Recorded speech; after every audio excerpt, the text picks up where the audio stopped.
नमस्कार दोस्तों, स्वागत है आप सभी का उड़ान आईएएस एकेडमी के ई लर्निंग प्लेटफॉर्म में। जैसा कि पिछले क्लास में मैंने आपको बोला था कि हम लोग पिछले क्लास में जो चैप्टर नंबर 3 है इकोनॉमी सर्वे का, उसमें उसको डाटा कवर करेंगे। डाटा कवर करने के साथ ऑलमोस्ट 90% डाटा कवर हो चुके हैं। उसमें 10% में 4-5% यहाँ है, बाकी 4-5% छोड़ दो आप, ठीक है। अभी करने की आवश्यकता नहीं है। इस लेक्चर में 40 प्रश्न के आसपास हैं, जिससे कि प्रश्न बनते हैं और उसी प्रकार से और भी प्रश्न बनते हैं। उससे रिलेटेड और जितने भी क्वेश्चन बनेंगे मैं आपको इस क्लास में बताऊंगा। इस वीडियो में आपको उन सभी प्रश्नों पर आपको जानकारी प्राप्त होगी, जिस प्रकार से सीजीपीएससी के या फिर आगे आने वाले जो भी एग्जाम है आपके जैसे भी आते हैं, उसमें जिस प्रकार के डाटे आते हैं छत्तीसगढ़ के आर्थिक सर्वेक्षण चैप्टर नंबर 3 से, उन सभी को इस क्लास में कवर किया जाएगा। इसी प्रकार से आने वाले सभी चैप्टर्स के आपको एमसीक्यूज मिलेंगे। अगर कहीं एनालिसिस की बात हुई तो एनालिसिस वीडियो भी मिलेगा आपको। जैसे कि पिछले क्लास का जो वीडियो डाला गया था, उसमें बहुत सारा डिमांड ये भी रहता है कई बार कि एनालिसिस करके बताया जाए, अर्थात वो डाटा आता कहां से है, किस प्रकार से आता है, चैप्टर 3 में ये वाला ही डाटा क्यों पढ़ना है, इस पर भी एक वीडियो रेडी है। परंतु एमसीक्यू के जाने के बाद वो वीडियो आपके लिए पब्लिश कर दिया जाएगा। तो आप बिल्कुल जो भी छात्र नए हैं, अर्थात 1-2 साल वाले हैं, उसमें से जो भी जीडीपी के बारे में या फिर मूल्यह्रास के बारे में, या ये डाटा आता कैसे है, प्रति व्यक्ति आय का डाटा, स्थिर भाव का डाटा, प्रचलित भाव का डाटा, क्यों ये वाला डाटा इंपॉर्टेंस रखता है, इन सभी प्रश्नों के उत्तर आपको उस एनालिटिकल वीडियो में आपको पूरा मिलेगा, जिसमें डाटा के साथ एनालिसिस भी कराया गया है। अर्थात चैप्टर 3 के 3 वीडियो आने वाले हैं। एक वीडियो डाला जा चुका है जो कि डाटा से रिलेटेड है, एक वीडियो एमसीक्यू का आएगा और एक वीडियो एनालिसिस के साथ आएगा। आने वाले समय में हम चैप्टर नंबर 4, 5, 6 इस प्रकार से एक एक चैप्टर का सारे का एमसीक्यू, अगर जरूरत पड़ता है एनालिसिस के साथ, हम एक वीडियो लेकर आएंगे। सभी चैप्टर्स को यहां पर कवर किया जाएगा। छत्तीसगढ़ पीएससी से रिलेटेड, प्रीलिम्स से रिलेटेड जितने भी डाटा है, चाहे वो बजट का डाटा हो, छत्तीसगढ़ के इकोनॉमी सर्वे का डाटा हो, इंडियन बजट का डाटा हो, इंडियन इकोनॉमी सर्वे का डाटा हो, वो सारा आपको इस सीरीज में कवर कराया जाएगा। तो मैं निखिल केसरी स्वागत करता हूं आप सभी का पहले क्वेश्चन के साथ। पहला क्वेश्चन होगा प्रति व्यक्ति आय के ऊपर। छत्तीसगढ़ आर्थिक सर्वेक्षण 2024-25 जीएसडीपी स्थिर भाव, वो पूरा लिख कर देगा। अगर नहीं लिखा है तो मैंने बता रखा है कि आपको सीधा एनएसडीपी का आंसर मार देना है। अगर वो बोलता है कि जीएसडीपी का आंसर है ना, जीएसडीपी में कौन सा, स्थिर भाव, जीएसडीपी का स्थिर भाव, शॉर्ट फॉर्म में याद रखना, जीएसडीपी का स्थिर भाव का डाटा बताइए। इसमें भी प्रति व्यक्ति आय निकलेगा। इसका जो प्रति व्यक्ति आय है वो 1,07,000 वाला आंसर होगा। इसका आंसर होगा सी।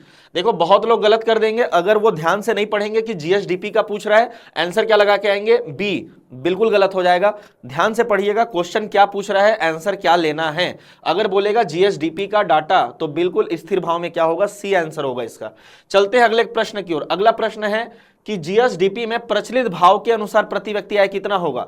जो प्रचलित भाव का है उसका आंसर क्या होगा, तो इसका आंसर होगा ए, 1,84,833 रुपए। यह है प्रति व्यक्ति आय छत्तीसगढ़ का जीएसडीपी में प्रचलित भाव पर। जो एक्चुअली आपको आंसर, अगर मान लो कुछ नहीं लिखा है, मान लेते बस लिख देगा छत्तीसगढ़ आर्थिक सर्वेक्षण के अनुसार प्रति व्यक्ति आय कितना है, बस इतना ही लिखा हुआ है। अगर इतना नहीं है, पूरा डेटा है डिटेल में, तो फिर वो बोलेगा निवल राज्य घरेलू उत्पाद, अर्थात एनएसडीपी। चूंकि मैंने पिछले क्लास में बताया था एनएसडीपी का जो डाटा है वो आपके लिए ज्यादा इंपॉर्टेंट रखता है, ठीक है। क्यों? क्योंकि वो रिफाइंड डाटा आता है, इस कारण से। तो इसका आंसर होगा बी, 1,62,870। आंसर समझ में आ रहा होगा, ठीक है, भूल मत जाए करके इसलिए उसको चिपका दिया गया है। तो यह है तीनों डाटा प्रति व्यक्ति आय का। 1,07,327 समथिंग होगा, 1,84,833 होगा, एक है जीएसडीपी का स्थिर, एक है जीएसडीपी का प्रचलित। अब ये वाला 1,62,870 ये एनएसडीपी का प्रचलित भाव का डाटा होगा। प्रचलित लिखा है ना, बिल्कुल लिखा है, ये जीएस नहीं एनएसडीपी होगा। ये हो गया निवल, ठीक है, निवल मतलब एनएसडीपी, और ये प्रचलित भाव में कितना हो जाएगा, 1,62,870। तो ये है प्रति व्यक्ति आय का डाटा। ये 3 क्वेश्चन यहां से पूछा जा सकता है। चौथे क्वेश्चन की ओर बढ़ते हैं। चौथा क्वेश्चन इसी से रिलेटेड होगा कि वृद्धि दर कितनी है। अब देखो तीनों, अब 3 डाटा आपके पास है, ऑब्वियस सी बात है, 3 डाटा प्रति व्यक्ति आय का है, तो 3 डाटा किसका होगा, वृद्धि दर का भी होगा। पहला वृद्धि दर किसका देखेंगे, जीएसडीपी का जो स्थिर भाव का प्रति व्यक्ति आय का वृद्धि दर। अगर मान लो पूरा लिख कर बोल रहा है तो यही लेना है आंसर, 6.31। ज्यादा चांस नहीं इसके आने का, ज्यादा चांस है 9.37। प्रति व्यक्ति आय में वृद्धि दर कितनी है, 9.37। लेकिन याद रखिएगा ये एनएसडीपी का डाटा है, प्रचलित भाव का डाटा। एनएसडीपी प्रचलित भाव का डाटा, ये है अपना, अगर कुछ नहीं लिखा है तो, और एनएसडीपी लिखा है तो, अगर मान लो लिख दिया जीएसडीपी का स्थिर भाव का वृद्धि दर कितना है तो 6.31 इसका आंसर होगा। याद रखिएगा, गलत नहीं होना चाहिए। अगला क्वेश्चन है इसी से रिलेटेड कि जीएसडीपी में प्रतिशत वृद्धि दर प्रति व्यक्ति आय का बताइए आप, लेकिन कौन से भाव में, तो प्रचलित भाव में। इसका होगा 9.65। डाटा वाले क्लास में बताया था कि 3 वृद्धि दर का डाटा याद रखना है, 9.65। अगर मान लेते हैं सीधा सीधा बोल दिया कि निवल राज्य घरेलू उत्पाद के हिसाब से बताइए ये वाला क्वेश्चन, तो ये हो जाएगा 9.37। क्वेश्चन कैसे पूछेगा, एनएसडीपी प्रचलित भाव पर, एनएसडीपी प्रचलित भाव पर प्रति व्यक्ति आय पिछले वर्ष के मुकाबले कितना प्रतिशत वृद्धि था, तो आंसर होगा 9.37। मान लेते हैं कुछ नहीं लिखा है, सीधा बोलेगा प्रति व्यक्ति आय का वृद्धि दर बताइए, आंसर क्या लगाओगे 9.37। ठीक है, 9.37 आप उत्तर लगाएंगे इसका, ए ऑप्शन 9.37 प्रति व्यक्ति आय में वृद्धि दर। अब बात करते हैं जीडीपी का डाटा। मैंने आपको यह भी बताया था कि जीडीपी का हमारे पास 3 डाटा आता है, फिर से वही है, सेम कहानी है। जीएसडीपी का 2 डाटा आएगा, एक स्थिर भाव का डाटा आएगा, एक प्रचलित भाव का डाटा आएगा। एनएसडीपी का एक ही डाटा आता है, वो है प्रचलित भाव का डाटा। ठीक है, मैंने आपको बताया था पिछले क्लास में, आर्थिक स्थिर भाव का डाटा नहीं आता है। इसका था 3.29 लाख करोड़, इसका था 5.67 लाख करोड़ और इसका था 5.00 लाख करोड़। आंसर क्या होगा यहां पास, तो ये पूछ रहा है जीएसडीपी का स्थिर 3.29 लाख करोड़। ठीक है, ये होगा इसका आंसर। फिर और आगे बढ़ते हैं, आगे बढ़ेंगे तो अगला क्वेश्चन है जीएसडीपी में प्रचलित का आंसर कितना होगा 5.67 लाख करोड़। 5.67 लाख करोड़ याद रखिएगा, ये डाटा इंपॉर्टेंट, सबसे ज्यादा इंपॉर्टेंट यहां पास ये भी होगा कि एनएसडीपी का, ठीक है, निवल राज्य घरेलू उत्पाद, ठीक है, निवल राज्य घरेलू, यहां पास एनएसडीपी होगा। ठीक है, हो गया, टाइपिंग में थोड़ा कभी कभी हो जाता है। ठीक है, मैं ही करा रहा था बैठ के, यहां पास एनएस लगवाना भूल गया। एनएसडीपी का प्रचलित भाव कितना होगा, तो ये 5 लाख करोड़ हो जाएगा। ठीक, क्योंकि देखो जीएसडीपी से एनएसडीपी निकलता है, जीएसडीपी है 5.67, तो लगभग मूल्यह्रास घटकर तो ऑब्वियस सी बात है उससे कम ही आएगा, क्योंकि मैंने आपको बताया था जीडीपी से ही हम एनडीपी निकालते हैं।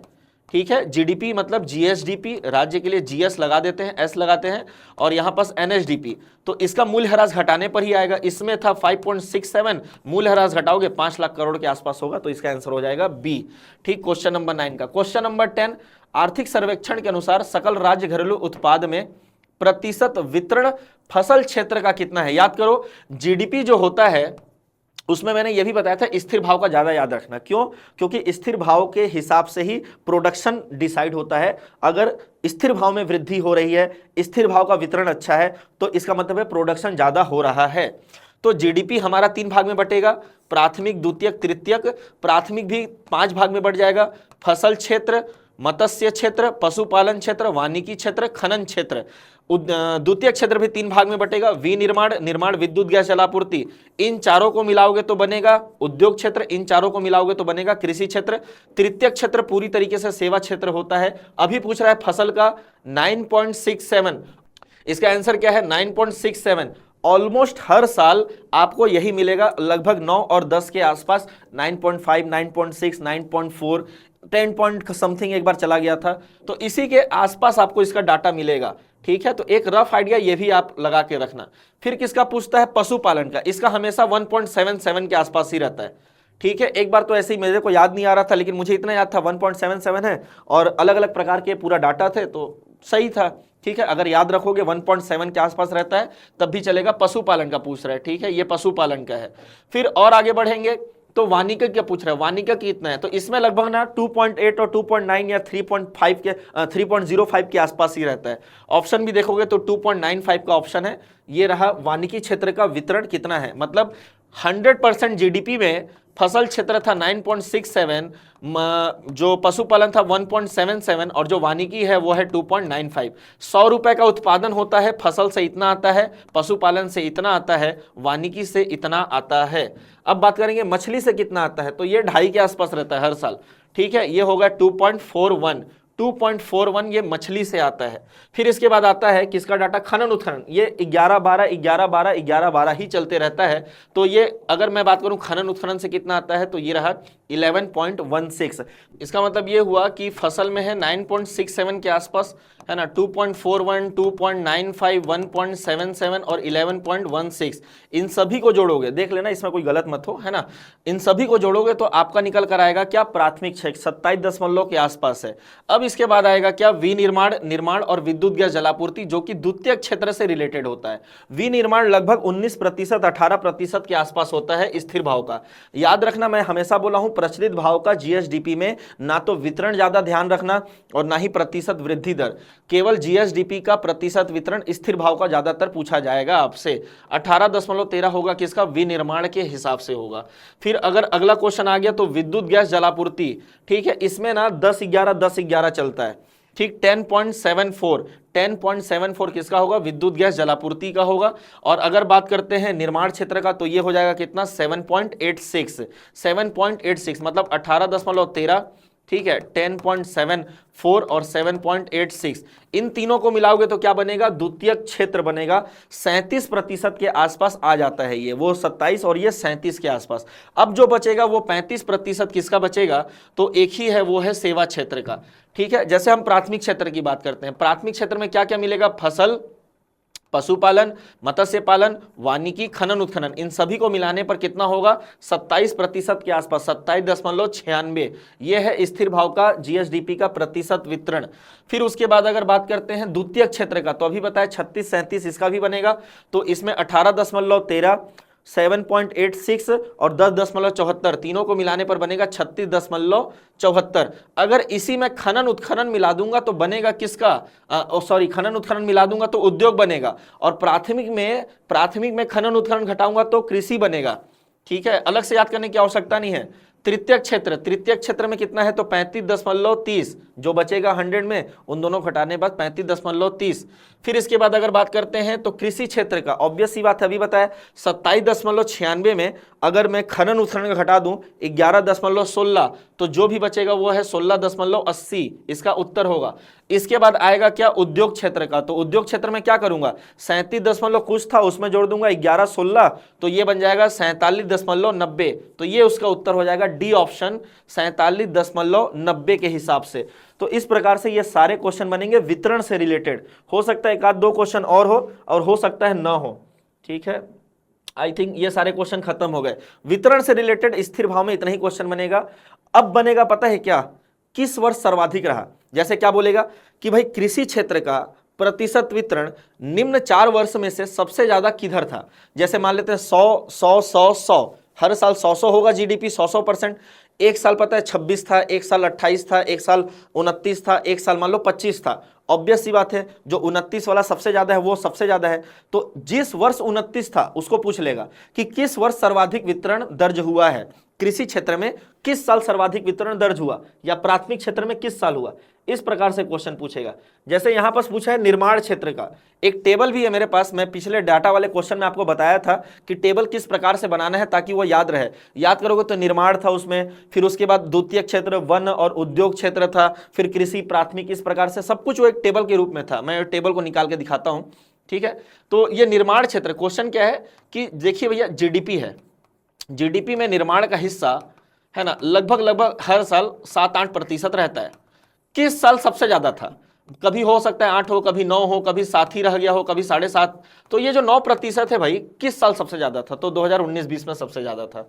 सबसे ज्यादा वितरण जो दर्ज हुआ है निर्माण के क्षेत्र में वो है 2019 और 20 के हिसाब से। अगर बात करेंगे उद्योग क्षेत्र का किस साल सबसे ज्यादा था, तो ये रहेगा आपका कब, 20 और 21। क्योंकि देखिए सब कोरोना में, लॉकडाउन में सब कुछ बंद था, परंतु उद्योग, हमारे यहाँ उद्योग स्पेशली चल रहे थे, क्योंकि उद्योग में खनन उत्खनन आता है। खनन उत्खनन की वजह से ऐसा हो गया था कि 2020-21 में कोरोना काल में भी हमारे यहाँ उद्योग क्षेत्र का जो वितरण है सर्वाधिक रहेगा। ऑब्वियस ही बात रहेगा ही। अगर आप ध्यान दोगे तो 100% में या तो प्राथमिक क्षेत्र, द्वितीयक या तृतीयक से आएगा, ठीक है। या फिर इसको ऐसे कृषि क्षेत्र, उद्योग क्षेत्र और सेवा क्षेत्र। कृषि कार्य तो हो नहीं रहा था, ज्यादा हो नहीं रहा था उस समय, सेवा पूरी तरीके से ठप पड़ा हुआ था, तो सबसे ज्यादा योगदान तो यही देगा ना, उद्योग ही देगा। तो उद्योग का सबसे ज्यादा योगदान 20-21 में था। अगर मान लो कि मेरे सामने क्वेश्चन आता तो मैं बिल्कुल गेस करके मैं 20-21 ही मारता, क्योंकि सबसे ज्यादा योगदान वही दे सकता है और कोई नहीं दे सकता है कोरोना के समय, क्योंकि वही चल रहा था, ठीक। इसका एक मैं टेबल बनवा दिया था, एक टेबल होगा, नीचे से उठा के ऊपर ले आते हैं, ये रहा, नहीं लाते, यहीं पास रहने देते हैं इसको। तो देखो जीएसडीपी स्थिर भाव में अधिकतर वितरण कब रहा, किस वर्ष सबसे ज्यादा रहा, तो निर्माण सबसे ज्यादा कब था अपने खुद के हिसाब से 2019-20। द्वितीय क्षेत्र उद्योग क्षेत्र 1 कब आएगा, तो क्या लगाना 2020-21। विनिर्माण विद्युत गैस जलापूर्ति आया तो क्या लगाना है अगले साल 21-22। फसल पशुपालन ये सब कब होगा, तो 22-23 में सबसे ज्यादा था। मतलब फसल क्षेत्र किस वर्ष सबसे ज्यादा वितरित था, 100% में सबसे ज्यादा वो किस साल था, तो आंसर क्या होगा 22 और 23 में था। तो ऐसे क्वेश्चन आते हैं जो छूट जाते हैं। अगर ये टेबल याद है 2 नंबर आपको बाकियों से आगे लेकर जाएगा, और बाकियों से आगे रहने के लिए आपको थोड़ा सा तो मेहनत करना ही पड़ेगा, इस टेबल को याद करना ही पड़ेगा, आपके पास कोई चारा नहीं है। ठीक है, अगर आप इस वीडियो को कंटिन्यू पूरा देखोगे तो फिर आपको ये याद भी हो जाएगा, अलग से आपको कुछ करना नहीं पड़ेगा। तो अगर देखा जाए तो 20, 21, 22 क्वेश्चन तक हो चुका था, मतलब ये निर्माण वाला क्वेश्चन हो गया था, फिर ये उद्योग वाला भी हो गया, 20-21 में है। ठीक है, इसके बाद अगर बात करूं अभी कृषि का, देखा ना 22-23 था, अगर याद है तो तुरंत हो जाएगा, 22 और 23 में था कृषि क्षेत्र का। ठीक, इसका ऑप्शन हो जाएगा क्या, डी वाला ऑप्शन हो जाएगा। फिर इसके बाद आता है 26वां क्वेश्चन, तृतीय क्षेत्र का कब था, तो अभी जस्ट इसका देखे थे कि वर्तमान में सबसे ज्यादा इसी का था, 2024-25 में तृतीय क्षेत्र का सबसे ज्यादा क्या रहेगा, वितरण रहेगा। ठीक, अब वो टेबल याद कर लेना, हो जाएगा। ठीक है, मैं यहां से इसको ब्रेक कर देता हूं, बहुत ज्यादा हो जाएगा, नहीं तो इसी टाइप का वो टेबल याद कर लोगे, सेम क्वेश्चन है, बस क्षेत्र चेंज करेगा, आंसर चेंज हो जाएगा। अब देखो पेज नंबर 6 इकोनॉमी सर्वे में इस टाइप का एक क्वेश्चन दिया रहता है कि औसत वृद्धि दर, अब हर साल कुछ ना कुछ तो वृद्धि दर होगा। जैसे मान लेते हैं ये यहाँ पे किसका है, कृषि क्षेत्र का, 100 में से कृषि क्षेत्र लगभग 16 या 17% रहता है। ठीक, अगले साल मान लेते हैं कि कुछ वृद्धि दर दर्ज किया होगा, लगभग 4%, 5% वृद्धि हुई होगी पिछले वर्ष की तुलना में। फिर अगले साल मान लो 6% हुआ होगा, अगले साल मान लो 7%, अगले साल फिर 5%, तो 4 साल का वृद्धि दर आ गया। तो 6, 4, 10, 7, 17 और 5, 22 आ गया, बट्टे 4 कर दो, तो ऐसे करोगे तो लगभग औसत वृद्धि दर निकल जाएगा इसका 5.5 के आसपास। तो 5.5% 4 साल का वृद्धि दर रहा औसत। ऐसा एक डाटा दिया रहता है कि पिछले 12 साल में 13 साल में कितना प्रतिशत औसत वृद्धि दर हुआ है कृषि क्षेत्र का। डायरेक्ट याद रख लेना 5.39 इसका क्या हो जाएगा, औसत वृद्धि दर होगा कृषि क्षेत्र को लेकर। इसी प्रकार से उद्योग क्षेत्र का भी दिया हुआ था, उद्योग क्षेत्र का कितना है, तो 5.97 इसका हो जाएगा। फिर इसके बाद अगर हम बात करते हैं सेवा क्षेत्र का, तो कितना है, तो ये 6% सेवा क्षेत्र का हो जाएगा यहां पर। अब अगर बात करें कि अलग अलग इंडिविजुअल भी वृद्धि दर होगा, भाई पिछले साल के मुकाबले इस साल होगा, 2023-24 में था कुछ, है ना, मान लो यहाँ 100 था, अगले साल हो गया 105, तो कितना प्रतिशत, 5% बढ़ गया। वैसे ही हर साल का डाटा होगा। कृषि क्षेत्र में कितना बढ़ा, तो 5.38 पिछले साल के मुकाबले। स्थिर भाव का ही याद करना है, जीएसडीपी का प्रचलित भाव का केवल वितरण दर याद करेंगे, और एकाध हुआ तो मतलब केवल 5 डाटा, बाकी कुछ नहीं। जो भी याद करेंगे स्थिर भाव का वितरण, स्थिर भाव का वृद्धि दर, बाकी कुछ याद नहीं करना है। 5.38 इसका हो जाएगा कृषि क्षेत्र का। अगर हम बात करते हैं उद्योग क्षेत्र का, तो इसका था 6.92 उद्योग क्षेत्र का क्या था, तो वृद्धि दर था पिछले साल के मुकाबले। फिर इसके बाद बात करेंगे सेवा क्षेत्र का, तो वो रहेगा 8.54। पिछले क्लास में सारा चीज डिस्कस किया हुआ है, एनालिसिस वीडियो भी लेकर आ जाएंगे इसका, ठीक है, बना हुआ है, डाल देंगे उसे।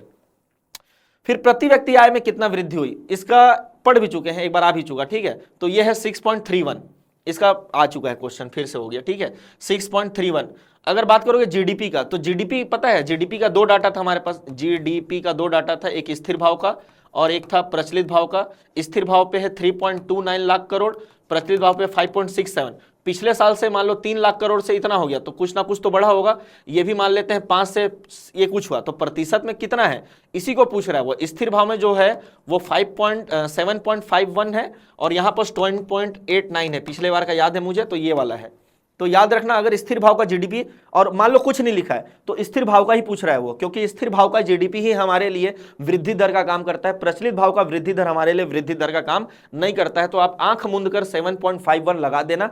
स्थिर भाव लिखा है तो अच्छी बात है, नहीं लिखा है तब भी मार देना। प्रचलित लिख दिया तो फिर आंसर क्या हो जाएगा, 10.89 हो जाएगा। क्लियर ये बात। 2-4 क्वेश्चन और बचे, मैं बोला था मैं प्रचलित का भी डाटा डलवा दूंगा, याद कर लो बस 4-5 क्वेश्चन, बाकी कुछ मत करना इसमें, इतने में आपका काम बन जाएगा। तो जैसे जीडीपी भी है, जीडीपी में प्रचलित भाव का भी तीनों बटेगा, प्राथमिक, द्वितीयक, तृतीयक, कृषि, उद्योग, सेवा। तो अगर मैं बात करूं प्राथमिक क्षेत्र का कितना है तो 26.36, वहां 27.69 समथिंग था कुछ, ठीक है। फिर अगर बात करते हैं किसका, तो प्रचलित भाव में कृषि क्षेत्र का, तो वहां पर 16 दशमलव कुछ था, यहां कितना है 20.07, याद रखना प्रचलित भाव में 20.07 है। फिर उद्योग क्षेत्र का वहां 47.69 था, यहां 43 दशमलव कितना है 48 है उद्योग क्षेत्र का प्रचलित भाव में जीएसडीपी, ठीक है। इसी प्रकार से एक दो क्वेश्चन होगा। वृद्धि दर का भी है, एक टेबल वृद्धि दर का भी है कि किस वर्ष वृद्धि दर सर्वाधिक रहा, मतलब कृषि का जो वृद्धि हो रहा है ना, 2024-25 में जैसे 5.38 है, इस साल मान लो 6.39 होगा, पिछले साल मान लो 1.84 होगा, इससे पहले 7 कुछ ऐसा होगा। तो ये 24-25, 23-24, 22-23, 21-22, तो 21-22 में सबसे ज्यादा है ऐसा क्वेश्चन, ठीक है, ऐसा क्वेश्चन पूछता है।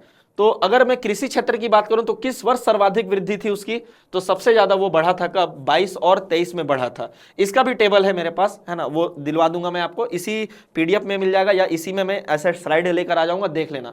उद्योग क्षेत्र की बात करेंगे तो ये इस साल सबसे ज्यादा बढ़ा है, पिछले साल के मुकाबले इस साल सबसे ज्यादा इसकी क्या हुई है, वृद्धि हुई है। अगर मैं बात करूं विनिर्माण क्षेत्र की, जो कि पूछा जाता है, ये भी 22 और 23 में आगे बढ़ा है।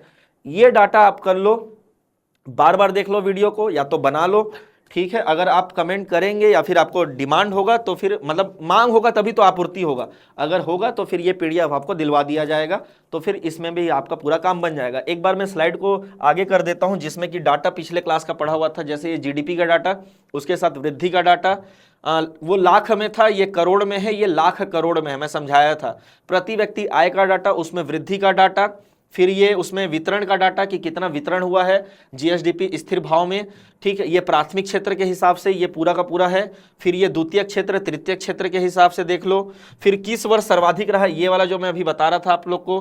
फिर इसमें औसत वृद्धि दर कितना था, ये भी है। फिर हर एक साल का यहाँ पर लिखा हुआ है कितना कितना बढ़ा हुआ है। प्राथमिक द्वितीयक तृतीयक मत करना, कृषि उद्योग सेवा कर लेना, और जीएसडीपी और प्रति व्यक्ति आय। सर्वाधिक किसका बढ़ा था, तो होटल जलपान का बढ़ा था, और अगर वो ऑप्शन में है तो पशुपालन। और ऋणात्मक वृद्धि किसकी रही, तो रेलवे की ऋणात्मक रही, ठीक है। याद रखना ऋणात्मक वृद्धि दर वाला भी एक क्वेश्चन था कि किस वर्ष ऋणात्मक रहा, जैसे इसका क्वेश्चन था, इसमें मैं गलत बोल दिया, ठीक है। विनिर्माण का ऋणात्मक कब रहा, सर्वाधिक कब रहा वो तो क्वेश्चन अलग है, ऋणात्मक कब रहा ये क्वेश्चन यहां से पूरा दिखेगा। ऋणात्मक कब रहा, ठीक है, मेरा मिस्टेक है, याद रखना ऋणात्मक कब रहा, तो 2022-23 में विनिर्माण ऋणात्मक था, ठीक। तो ऐसे क्वेश्चन पूछे जाते हैं, ठीक, उसको आप लोग देख लेना, सही हो जाएगा वो, कोई दिक्कत की बात नहीं है ना। क्योंकि अगर ये टेबल याद है, क्योंकि ये वीडियो उसी के लिए बहुत बेनिफिट है जो पूरा टेबल इसको देखेगा, उससे एक भी क्वेश्चन नहीं छूटेगा।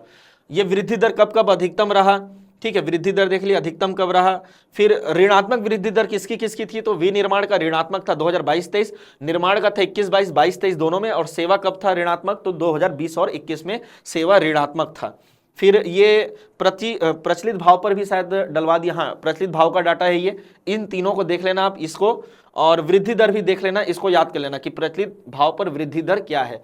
ये 6 डाटा कर लो, बाकी काम का नहीं है। ये दोनों तो मैं करा ही दिया था, है ना, ये 3 डाटा इधर और ये 3 डाटा ये पुराना वाला कर लो, आपका काम बन जाएगा, ठीक है।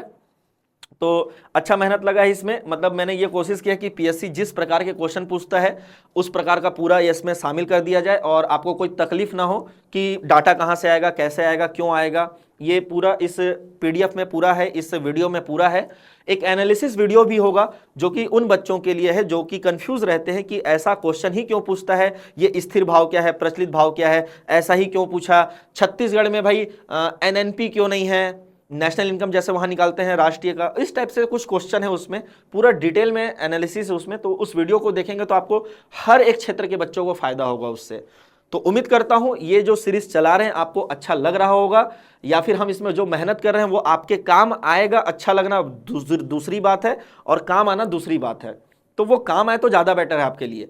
तो हम इसी के साथ यहाँ पर ख़त्म करेंगे इस क्लास को, और अगले क्लास में हम प्रयास करेंगे कि जो चैप्टर 4 है उसका ऑब्जेक्टिव के साथ एनालिसिस भी लेकर आए।